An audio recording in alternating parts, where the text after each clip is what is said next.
আজকের গুরুত্বপূর্ণ আঞ্চলিক সংবাদে সবাইকে জানাই স্বাগতম। আজ হলো 19 ডিসেম্বর শুক্রবার। আজকের সন্ধ্যার বরাক উপত্যকা তথা আসাম এবং দেশের গুরুত্বপূর্ণ বিশেষ বিশেষ খবর হলো: আসামে বুটের ঘণ্টা বাজতে চলেছে, প্রার্থী বাছাইয়ে কংগ্রেসের তীক্ষ্ণ নজর। 126 আসনে ইন্ডিয়া জোটের লড়াইয়ের প্রস্তুতি। বরাকের শ্রীভূমির 4 আসনে বিতর্কমুক্ত মুখেই বর্ষা গৌরব গগৈর। মার্চে বুটের সম্ভাবনা। বিজেপি শাসনের বিরুদ্ধে মাঠে নামতে শখ করছে ইন্ডিয়া জোট। টিকিট বাণিজ্যের অভিযোগ থেকে দূরে থাকতে চায় দল। করিমগঞ্জে শক্তিশালী 5 মুখ আলোচনায়। শীতকালীন অধিবেশন শেষে বিধানসভা নির্বাচনের রণডঙ্কা বাজিয়ে দিতে পারে নির্বাচন কমিশন। রাহুল রায়ের দুমুখ নীতি নিয়ে তুপ কংগ্রেস টিকিট প্রত্যাশী কবিরের। ভারতমালা মহাসড়ক বিচ্ছিন্ন হওয়ার আশঙ্কায় পূর্ব কাঠিগোড়া। সার্ভিস রোডের দাবিতে গণস্বাক্ষর ও আন্দোলনের হুঁশিয়ারি। অবসরের প্রাক্কালে বিচারপতিদের ছক্কা মারার প্রবণতা দুর্ভাগ্যজনক, বললেন প্রধান বিচারপতি। ভোট বড় বালাই, মাঠে ধান কাটলেন বিজেপি নেত্রী, খেয়েছেন জাম্বুরা। চেংকুড়ি বাগানে নতুন হাসপাতাল ও চন্দ্রনাথপুর হাসপাতাল চালুর দাবিতে আন্দোলন ঘোষণা ইয়াসির। 14 বছরে নাগরিকত্ব ত্যাগ করেছেন 20 লক্ষ ভারতীয়, সংসদের তথ্য কেন্দ্রের। এবং সর্বশেষ খবরটি হলো, যুদ্ধের চেয়েও বেশি প্রাণ কেড়ে নিচ্ছে সড়ক দুর্ঘটনা, সংসদে জানালেন কেন্দ্রীয় সড়ক পরিবহন মন্ত্রী নীতিন গাডকারি। এবারে শুনুন বিস্তারিত খবর। আসামে আগামী ফেব্রুয়ারি মার্চ মাসে বিধানসভা নির্বাচন হওয়ার সম্ভাবনা কার্যত শতভাগ। নির্বাচন কমিশন যে কোনো মুহূর্তে নির্বাচনী নির্ঘণ্ট ঘোষণা করতে পারে, এমন ইঙ্গিতেই রাজ্যের রাজনৈতিক ময়দান ইতিমধ্যেই উত্তপ্ত। এই আবহে আসাম প্রদেশ কংগ্রেস ডিসেম্বর মাসেই প্রাথমিক প্রার্থী তালিকা প্রকাশের সবুজ সংকেত দিতে পারে বলে রাজনৈতিক মহলে জোর আলোচনা শুরু হয়েছে। ইন্ডিয়া জোটের শরিক দলগুলির সঙ্গে সমন্বয় রেখে 126টি বিধানসভা আসনেই জোটগতভাবে লড়াইয়ের সিদ্ধান্ত নিয়েছে বিরোধী শিবির। সেই লক্ষ্য সামনে রেখেই কংগ্রেস দল রাজ্য জুড়ে শুরু করেছে গোপন সার্ভে, বুথ লেভেলে জনসংযোগ যাচাই ও সম্ভাব্য প্রার্থীদের সামাজিক গ্রহণযোগ্যতা মূল্যায়নের প্রক্রিয়া।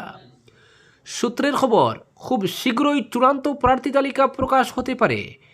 বিশেষ করে বরাক উপত্যকার 13টি বিধানসভা আসন নিয়ে কংগ্রেসের অন্তর্মহলে চলছে অত্যন্ত গোপনীয় প্রস্তুতি।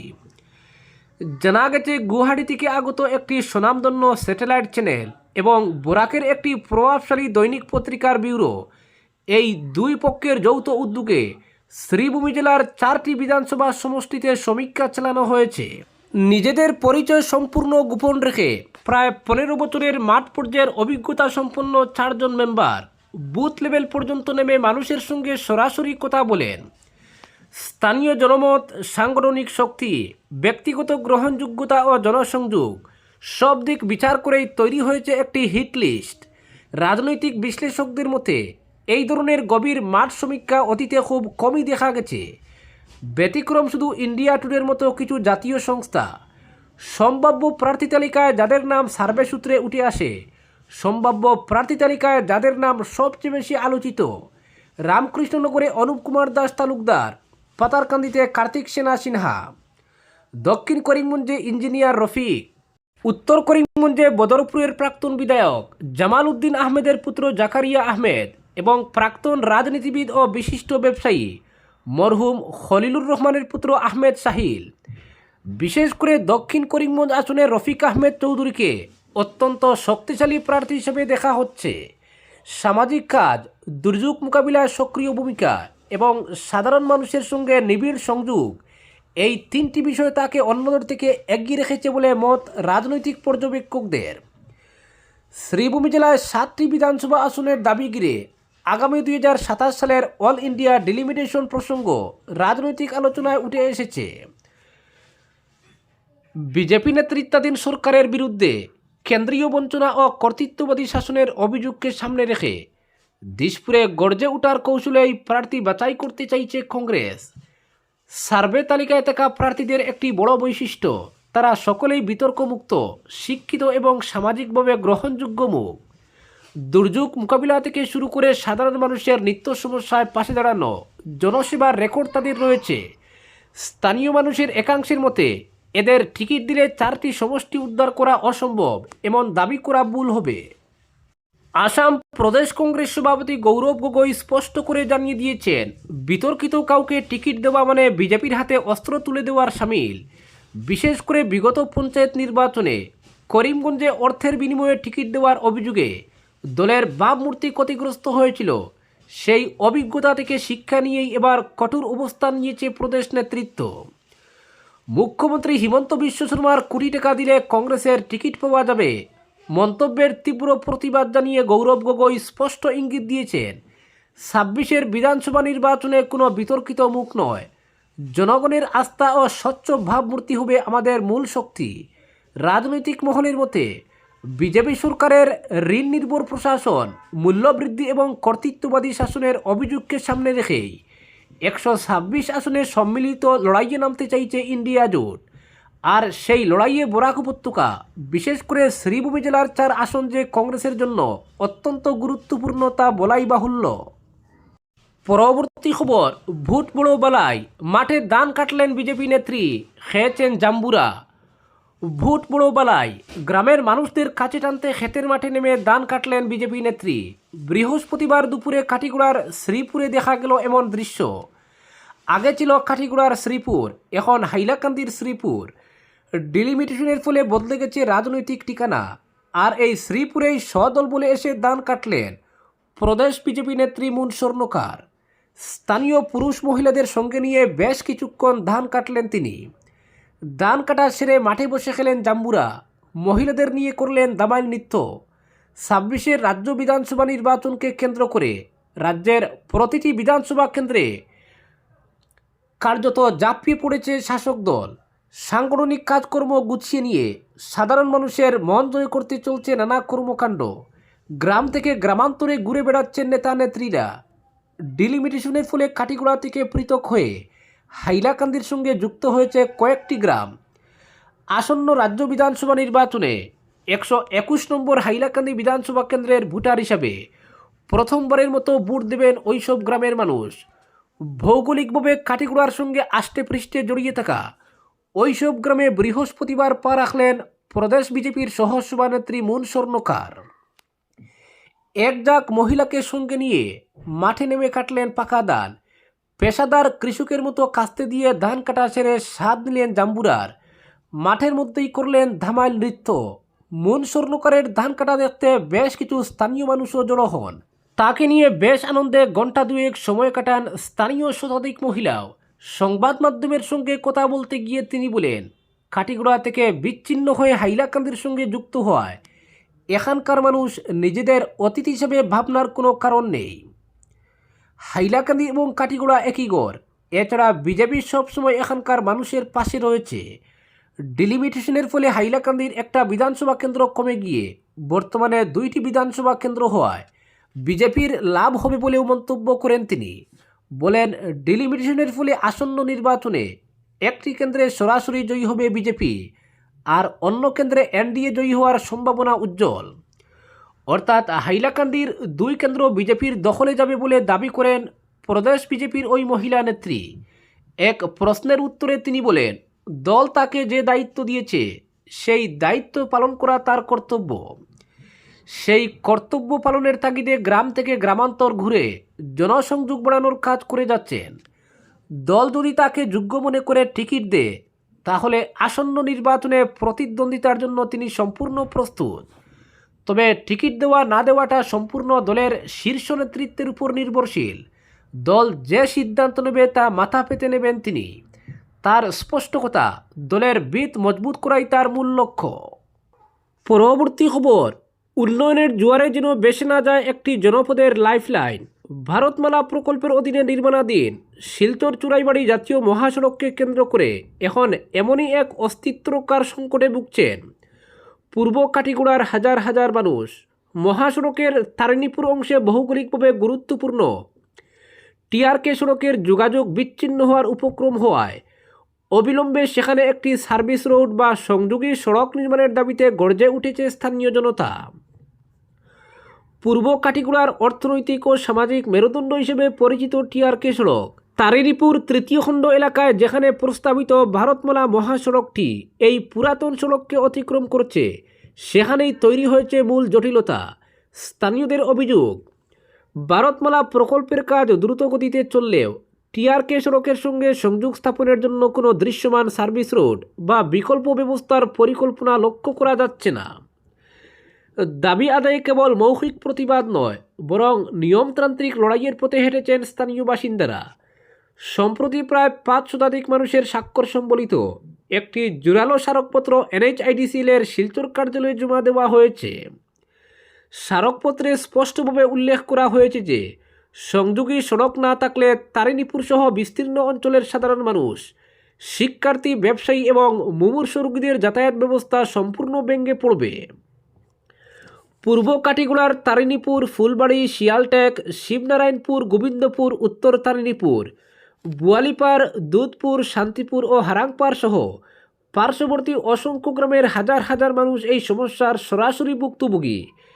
এলাকার সচেতন নাগরিক এমাদুর রহমান চৌধুরী, আব্বাস উদ্দিন তালুকদার, নজমুল হোসেন থাপাদার এবং আব্দুর রউফ তালুকদার সহ অন্যান্য বিশিষ্ট ব্যক্তিবর্গ স্পষ্ট জানিয়েছেন, ভারতমালা প্রকল্পের সঙ্গে টিআরকে সড়কের সংযোগ বিচ্ছিন্ন হওয়া মানে গোটা কাটিগোড়াকে মূল ভূখণ্ড থেকে বিচ্ছিন্ন করে দেওয়া।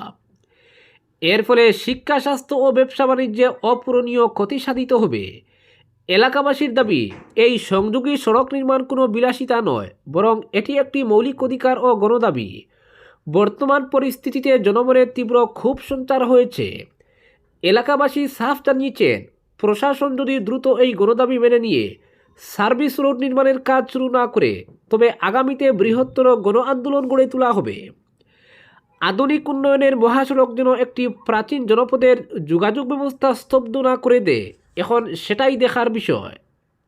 পরবর্তী খবর, বিজেপি জনবিরোধী নীতির বিরুদ্ধে কথা বলার সৎসাহস প্রাক্তন বিধায়ক রাহুল রায়ের নেই, এমন বিস্ফোরক মন্তব্য করেছেন হাইলাকান্দি বিধানসভা কেন্দ্রে কংগ্রেসের টিকিট প্রত্যাশী ও দলের জেলা পরিষদ সদস্যার প্রতিনিধি কবির উদ্দিন লস্কর।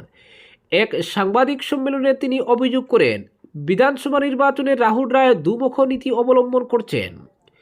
সামাজিক মাধ্যমে নিজেকে কংগ্রেস প্রার্থী হিসেবে তুলে ধরে একদিকে কংগ্রেসকে চাপ দিচ্ছেন, অন্যদিকে বিজেপির টিকিট আদায়ের কৌশল নিচ্ছেন। তিনি বলেন, প্রাক্তন মন্ত্রী গৌতম রায় কংগ্রেস ত্যাগ করার কিছুদিনের মধ্যেই তার পুত্র রাহুল রায়ও দল ছাড়েন। বর্তমানে বিজেপি চাইলে হাইলাকান্দি বিধানসভা আসনে প্রার্থী হতে পারেন গৌতম রায়, অথচ সেই একই কেন্দ্রে পিতার বিরুদ্ধেই কংগ্রেস প্রার্থী হতে আগ্রহী রাহুল রায়, যা সম্পূর্ণরূপে রাজনৈতিক সুবিধাবাদ ছাড়া কিছুই নয়। কবির উদ্দিন লস্করের দাবি, রাহুল রায়কে কংগ্রেস প্রার্থী করা হলে তিনি শেষ পর্যন্ত বিজেপির কাছেই আত্মসমর্পণ করতে পারেন, ফলে তার উপর আস্থা হারিয়েছেন কংগ্রেসের তৃণমূল কর্মী ও সাধারণ মানুষ। বিধানসভা ডিলিমিটেশনে হাইলাকান্দিতে একটি বিধানসভা কেন্দ্র কমে 2টি করা হয়েছে, 11টি জেলা পরিষদ আসন কমিয়ে 8টি করা হয়েছে। এই জনবিরোধী সিদ্ধান্তগুলোর বিরুদ্ধে রাহুল রায় কখনো প্রতিবাদ জানাননি। কাটলিচুড়া বিধানসভা কেন্দ্র বহাল থাকলে সেখানে প্রার্থী হতে পারতেন রাহুল রায়। কবির স্পষ্ট করে বলেন, রাহুল রায় এখনও কংগ্রেসে আনুষ্ঠানিকভাবে যোগদান করেননি, দলের জন্য কোনো কাজও করেননি। এমন একজন ব্যক্তিকে কোন যুক্তিতে কংগ্রেস প্রার্থী করবে, এই প্রশ্ন তুলেন তিনি। নিজের রাজনৈতিক অবস্থান তুলে ধরে কবির উদ্দিন লস্কর জানান, পঞ্চায়েত নির্বাচনে কালীনগর পাইকান জেলা পরিষদ আসন কংগ্রেসকে উপহার দিয়েছেন তিনি। জাতপাতের রাজনীতিতে তিনি বিশ্বাস করেন না। হাইলাকান্দি বিধানসভা আসনে হিন্দু ভোটার সংখ্যা বেশি হলেও হিন্দু মুসলিম সব সম্প্রদায়ের ভোট পাবো বলে বিশ্বাস করেন তিনি। পঞ্চায়েত নির্বাচনে জাতপাতের ঊর্ধ্বে উঠে ভোটাররা তার সহধর্মিনী কংগ্রেস প্রার্থী নাসিমা ফিরদৌসী লস্করকে জয়ী করেছেন, এটাই তার প্রমাণ। কংগ্রেসের টিকিট প্রত্যাশী হিসেবে পোস্টার, ব্যানার ও সভা সমিতির মাধ্যমে জোরদার প্রচার চালাচ্ছেন কবির উদ্দিন লস্কর। এতে ব্যাপক সাড়া পাচ্ছেন বলেও সাংবাদিক সম্মেলনে দাবি করেন তিনি। পরবর্তী খবর, অবসরের আগে জড়ো ব্যাটিং, ছক্কা মারার প্রবণতা দেখা যাচ্ছে বিচারপতিদের মধ্যে। সে কারণেই কর্মজীবনের শেষ বেলায় তারা একের পর এক মামলার রায় দিয়ে দেন। একটি মামলার শুনানিতে এমনটাই মন্তব্য করলেন দেশের প্রধান বিচারপতি সূর্যকান্ত। এই প্রবণতাকে দুর্ভাগ্যজনক বলে অভিহিত করেছে সুপ্রিম কোর্টের প্রধান বিচারপতির বেঞ্চ। এই বেঞ্চের সদস্যদের মধ্যে রয়েছেন বিচারপতি জয়মাল্য বাগচিও, যিনি সম্প্রতি কলকাতা হাইকোর্ট থেকে শীর্ষ আদালতে গিয়েছেন। দুটি মামলার রায় নিয়ে বিতর্কের জেরে অবসরের মাত্র 10 দিন আগে সাসপেন্ড হয়েছেন মধ্যপ্রদেশের এক জেলা জজ। এই সাসপেনশনের বিরুদ্ধে তিনি সুপ্রিম কোর্টের দ্বারস্থ হয়েছেন। ওই মামলার শুনানিতে প্রধান বিচারপতির বেঞ্চের পর্যবেক্ষণ, অবসরের আগেই ছক্কা মারতে শুরু করেছিলেন মামলাকারী বিচারপতি। এটা দুর্ভাগ্যজনক প্রবণতা, তবে আমরা এ নিয়ে বেশি কিছু বলতে চাই না। মামলাকারী জেলা জজের অবসর নেওয়ার কথা ছিল গত 30 নভেম্বর, কিন্তু গত 19 নভেম্বরই তাকে বরখাস্ত করা হয়। এদিকে 20 নভেম্বর সুপ্রিম কোর্ট মধ্যপ্রদেশ সরকারকে নির্দেশ দিয়ে বলেছিল মামলাকারীর অবসর আরও 1 বছর পিছিয়ে দেওয়ার জন্য, কারণ রাজ্য সরকারই অবসরের বয়স বাড়িয়ে 62 বছর করেছে। এর প্রেক্ষিতেই প্রধান বিচারপতি বলেন মামলাকারী জানতেন না যে তার অবসর আরও 1 বছর পিছিয়ে দেওয়া হয়েছিল। তা না জেনেই উনি দুটি মামলার রায় দিয়েছিলেন। অবসরের আগে এভাবে রায় দেওয়ার প্রবণতা হয়ে গিয়েছে বিচার বিভাগে। সাসপেনশনকে চ্যালেঞ্জ করে জেলা জজ কেন প্রথমে হাইকোর্টে না গিয়ে সুপ্রিম কোর্টে এলেন, তা নিয়েও প্রশ্ন তুলেছে প্রধান বিচারপতির বেঞ্চ। তাই মামলাকারীর আবেদন খারিজ করে দিয়েছে শীর্ষ আদালত। মামলাকারীকে বলা হয়েছে হাইকোর্টে আবেদন করার জন্য। পরবর্তী খবর, ভারতে সড়ক দুর্ঘটনায় মৃত্যুর সংখ্যা যুদ্ধ বা কোভিড মহামারীর চেয়েও বেশি, এমন কঠোর বাস্তবতার কথা সংসদে তুলে ধরলেন কেন্দ্রীয় সড়ক পরিবহন ও মহাসড়ক মন্ত্রী নীতিন গাডকারি। প্রশ্নোত্তর পূর্বে তিনি জানান, দেশে প্রতি বছর প্রায় 1.80 লক্ষ মানুষ সড়ক দুর্ঘটনায় প্রাণ হারান, যার বড় অংশই তরুণ প্রজন্ম। মন্ত্রী বলেন, গভীর দুঃখের সঙ্গে বলতে হচ্ছে, সড়ক দুর্ঘটনার মূল কারণ মানব আচরণ।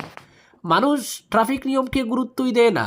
প্রতি বছর 1.80 লক্ষ মানুষ মারা যায়, যা কোনো যুদ্ধ বা কোভিড মহামারীর মৃত্যুর সংখ্যাকেও ছাড়িয়ে গেছে। তরুণরা সবচেয়ে বেশি প্রাণ হারাচ্ছে। গাডকারি আরও জানান, দেশে বছরে প্রায় 5 লক্ষ সড়ক দুর্ঘটনা ঘটে, যার মধ্যে 66% মৃত্যু 18 থেকে 34 বছর বয়সী মানুষের। তিনি স্পিকার ওম বিড়লাকে অনুরোধ করেন সড়ক নিরাপত্তা নিয়ে আলাদা আলোচনা করার জন্য, যাতে সব সাংসদ নিজেদের পরামর্শ দিতে পারেন। গাডকারির বক্তব্যের পর স্পিকার বিড়লা সব সাংসদকে নিজ নিজ এলাকায় সড়ক নিরাপত্তা প্রচার চালানোর আহ্বান জানান। তিনি বলেন, আগামী অধিবেশনে আমরা সবাই ইতিবাচক প্রস্তাব নিয়ে আসবো বলে আশা করি। সড়ক নিরাপত্তা নিশ্চিত করতে আমাদের সবাইকে একসঙ্গে কাজ করতে হবে। আজকের বিশেষ সংবাদ এখানেই সমাপ্ত।